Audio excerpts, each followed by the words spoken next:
I'm opposing this resolution moved by my colleague, Mr. Salkar. First thing is, as we have pointed out, this resolution running in 2 pages is very argumentative. It arguments are for and against. So I think that this is the first thing. A question was asked, sub judice I will give you that number. The matter is writ petition civil number 116 of 2023, Manohar Lal Sharma versus Union of India, matters pending before Supreme Court. So the matter should not have been brought. Anyway, that is a Government of India ban. Now, there is a challenge to the ban. Kone petition gaile to the Supreme Court. Sangpak, you have to issue an order banning this documentary being shown here in India. Supreme Court dismissed the petition. But now the petition which is pending is the one which is relating to the challenge to the ban, because the Government of India could not get it by the back door, has now directly issued an order banning it from being shown in India, or directing all the links to be removed, and that is why this challenge has gone to the Supreme Court. Now, this resolution, it is deceptive.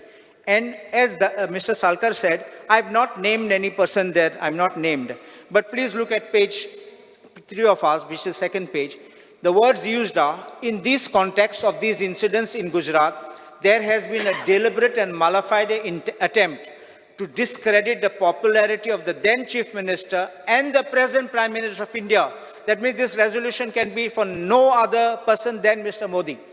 And that is what he's saying. He tries to show it is just generally for Prime Minister, but it names him indirectly over here. One side, you try to say that there is an assault on the nation. This is a false narrative. This is my respectful submission. The hidden part of this is the exposure. What is the media doing? The media does is sets out facts and let the people decide. Let the people think, have their mind and decide what is right, what is wrong. You agree or you don't agree. There are news channels which shout on the top of their voice. They keep on saying one agenda, but that does not mean to say that they should be shut out. Now, it reminds me, the way that the opposition was screaming, it reminds me of a time in Nazis Hitler. If you're not with Hitler, you're not with Germany. This is what seems to be repeating over here. And I think that this should not be allowed. You talk about our Prime Minister going abroad, though this is not, because you have spoken, I will just counter that.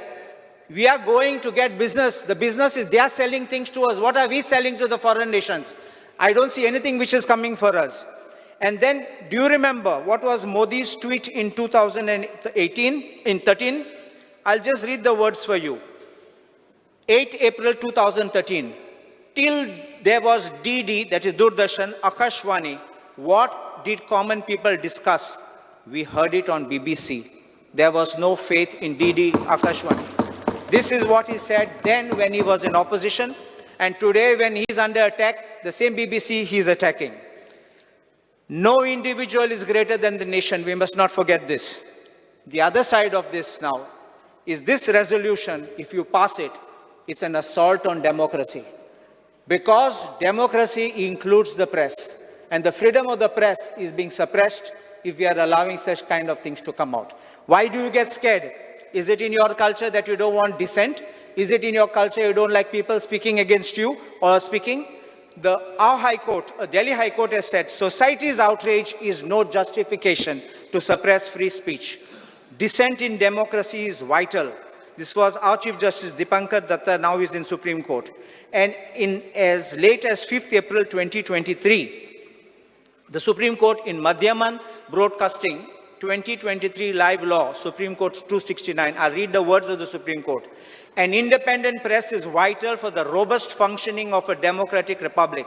Its role in democratic society is crucial, for it shines a light on the functioning of the state. The press has a duty to speak the truth and present citizens with hard facts, enabling them to make choices that prepare democracy in the right direction. The restriction on the freedom of the press compels citizens to think along the same tangent. A homogenized view on issues that range from socio-economic polity to political ideologies would pose grave dangers to democracy. If I can say, in Germany, despite the Hitler before Nazi took over, German constitution guaranteed freedom of speech and expression. But Hitler started censoring it. Telling a joke against Hitler was sedition. It was considered treachery. Censorship included closing down or taking over anti-Nazi newspapers, controlling of what appeared in the newspapers, radios, and news streets, banning books categorized as anti-German. What do we see today? The raid on BBC, a raid on NDTV, raid on any news channel, any person, any individual who speaks against the supreme leader, this is what is happening. I think that we are falling in a trap. My respectful submission that this resolution is dangerous, it is unconstitutional, anti-democracy, and anti-India. I oppose this resolution. I urge my colleagues, all the colleagues, to think on long-term effect and oppose it. It is not a government resolution, but a private member's resolution. Use your conscience, exercise your right. Don't let your voters down. Oppose it. I oppose it. Subscribe Prudent social media channel and press bell icon for latest notifications.